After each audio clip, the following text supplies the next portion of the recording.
Section 14 of the South American Republics, Volume 1, by Thomas Cleland Dawson. This recording is in the public domain. Recording by Piotr Natter. Part 2, Paraguay, Chapter 3, Francia's Reign. On the 25th of May, 1810, a revolutionary movement in Buenos Aires overthrew the Spanish Viceroy. Its leaders were young Creole liberals, natives of Buenos Aires, and a Junta was formed from their number which undertook the supreme direction of affairs. Prompt measures were taken to overthrow the Spanish provincial authorities and to secure the co-operation and obedience of all the subdivisions of the Viceroyalty. Manuel Belgrano, one of the enthusiastic leaders of the movement, was sent up the river to take possession of Entre Rios and Corrientes for the Junta and to attack the Spanish governor of Paraguay. He was accompanied by only a few hundred troops, but he counted on the sympathy and help of the people among whom he was going. In Entre Rios and Corrientes, which were mere administrative divisions of the province of Buenos Aires, he encountered no difficulty. The Gauchos, who formed almost the whole population, hated outside control and cared little who claimed to be supreme at Buenos Aires. Belgrano marched through the centre of these districts and reached the Paraná at the old Jesuit capital of Candelaria. Once across the river he found a different atmosphere.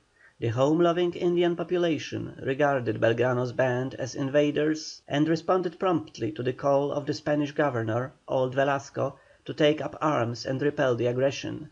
The Paraguayans hated the Buenos Ayreans with an intensity born of ignorance and isolation, and a considerable force of militia assembled for the defence of Asunción. Among its most popular leaders was a native Paraguayan named Yegros. Belgrano was not opposed until he approached within 60 miles of Asunción, but on the 19th of January 1811 the Paraguayans turned and crushed his little army. He retreated to the south, and on the 9th of March was captured with his whole force. This repulse ended once and for all the hope cherished by the Buenos Aires liberals of persuading or compelling the submission of Paraguay. The battle of the 19th of January and the hostile attitude of the whole Paraguayan people definitely assures Paraguay's independence from Buenos Aires. It soon became evident that independence from Spain had been secured as well. In contact with their Argentine prisoners, the more intelligent Paraguayan leaders were quickly convinced of the advantages which Home Rule would bring to Paraguay, and that they themselves ought to control the government until affairs in Spain should be settled. The Governor had no Spanish troops, nor any hope of receiving help, either from the distracted mother country or from the governors of other parts of South America. Each of them had enough to do in taking care of themselves. Velasco's secretary was an educated Buenos Ayrean, a liberal and an autonomist. He plotted the overthrow of his chief in connection with a Paraguayan officer who was popular with the troops in Asunción. 2 months after Belgrano's surrender, a bloodless revolution occurred. The Governor offered no resistance, he simply stepped to one side and became a private citizen, while the Patriots took possession of the barracks and began casting about blindly for a solid basis for a new government. After a good deal of confusion, the prominent citizens of the province were called in a sort of rude constituent congress, and a Junta was formed. General Yegros and Dr. Francia were the two most prominent and popular men in the country, and they were naturally and inevitably selected as chief members. Yegros had been the principal leader of the militia, and Francia was considered the most learned and able man in the community. He was a lawyer who has become a sort of demigod to the lower classes by his fearless advocacy of their rights, and inspired almost superstitious reverence by his reputation for learning and disinterestedness. He was selected as secretary, while Yegros, an ignorant soldier, became president of the Junta. Francia's abilities and courage immediately made him the dominant figure. Jealousies arose and he stepped out for a while, but the weaker man who succeeded him could not control the situation. 2 years later a popular assembly met, which was ready to submit to his advice in everything. The Junta was dismissed, and he and Yegros were invested with supreme power under the title of consuls. A year later he forced Yegros out, and with general consent assumed the position of sole executive, and in 1816 he was formally declared supreme and perpetual dictator. For the next 25 years he was the government of Paraguay. History does not record another instance in which a single man so dominated and controlled a people. A solitary, mysterious figure, of whose thoughts, purposes, and real character little is known, the worst acts of his life were the most picturesque, and alone have been recorded. Although the great Carlyle includes him among the heroes whose memory mankind should worship, the opinion of his detractors is likely to triumph. Francia will go down to history as a bloody-minded, implacable despot, whose influence and purposes were wholly evil.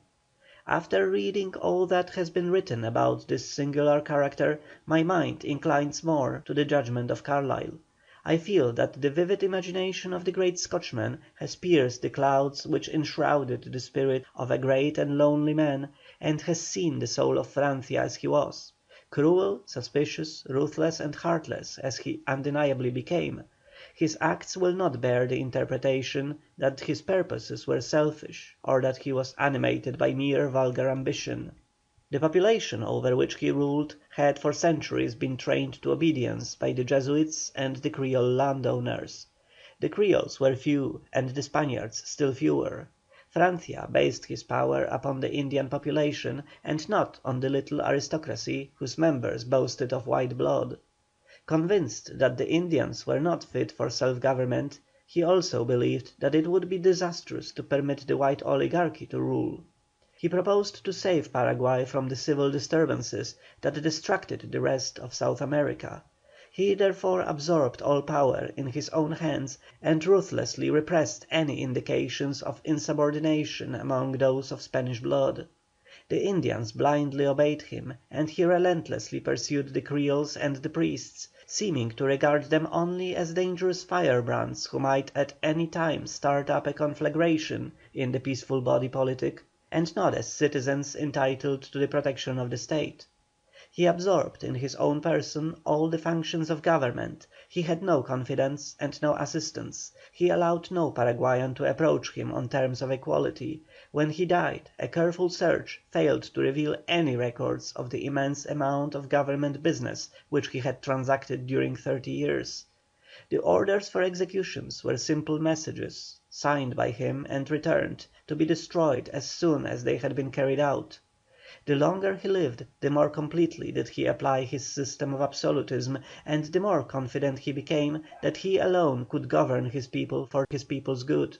He adopted a policy of commercial isolation, and intercourse with the outside world was absolutely forbidden. Foreigners were not permitted to enter the country without a special permit, and once there were rarely allowed to leave.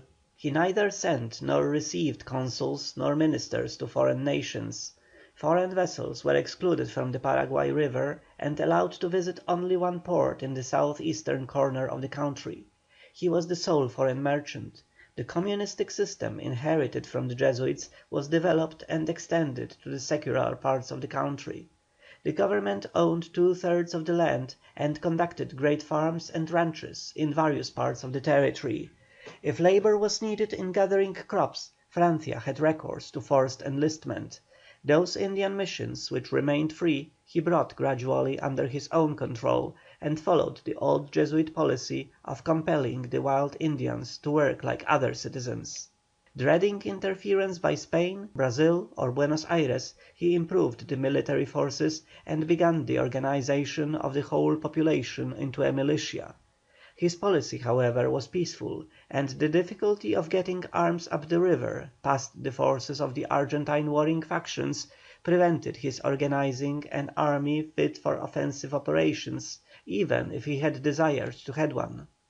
As he grew older he became more solitary and ferocious.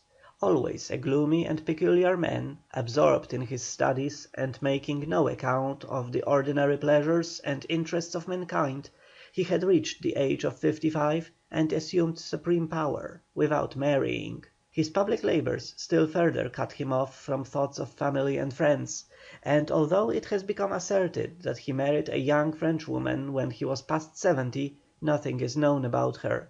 It is certain that he left no children, and died attended only by servants.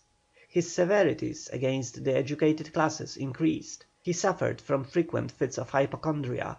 He ordered wholesale executions, and 700 political prisoners filled the jails when he died. His moroseness increased year by year. He feared assassination, and occupied several houses, letting no one know where he was going to sleep from one night to another, and when walking the streets kept his guards at a distance before and behind him. Woe to the enemy or suspect who attracted his attention. Such was the terror inspired by this dreadful old man that the news that he was out would clear the streets. A white Paraguayan literally dared not utter his name. During his lifetime he was "El Supremo," and after he was dead for generations he was referred to simply as "El Defunto." For years, when men spoke of him, they looked behind them and crossed themselves, as if dreading that the mighty old man could send devils to spy upon them.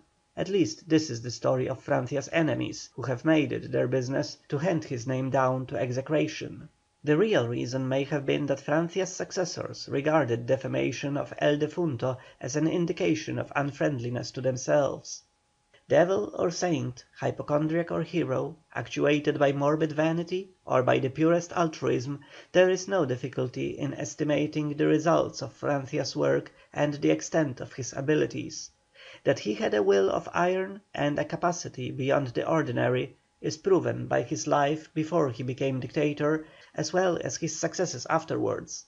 All authorities agree that he had acquired as a lawyer a remarkable ascendancy over the common people by his fearlessness in maintaining their causes before the courts and corrupt officials. He did not rise by any sycophant arts. Indeed, he never veiled the contempt he felt for the party schemers and officials around him. When he had supreme power in his hands he used it for no selfish indulgences. His life was austere and abstemious. Parsimonious for himself, he was lavish for the public. He would accept no present, and either returned those sent him or sent back their value in money. Though he had been educated for the priesthood, and had never been out of South America, he had absorbed liberal religious principles from his reading.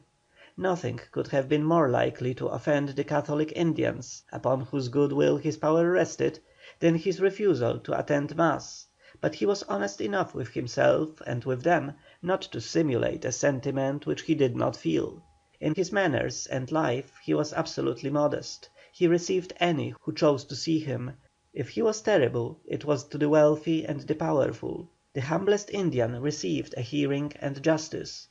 During his reign Paraguay remained undisturbed, wrapped in a profound peace. The population rapidly increased, and though commerce and manufactures did not flourish, nor the new ideas which were transforming the face of the civilized world penetrate within his barriers, food and clothing were plenty and cheap, and the Paraguayans prospered in their own humble fashion. Though they might not sell their delicious mate, there was no limitation on its domestic use, and although money was not plentiful and foreign goods were a rarity, a fat steer could be bought for $1, and want was unknown. The old man lived until 1840 in the full possession of unquestioned supreme power, dying at the age of 83 years. His final illness lasted only a few days, and he went on attending to business to the very end. When asked to appoint a successor he refused, bitterly saying that there would be no lack of heirs. His legitimate and natural successor could only be that man who could raise himself through the mass by his force of character, and prove himself capable of dominating the disorganizing elements of Creole society. Section 14.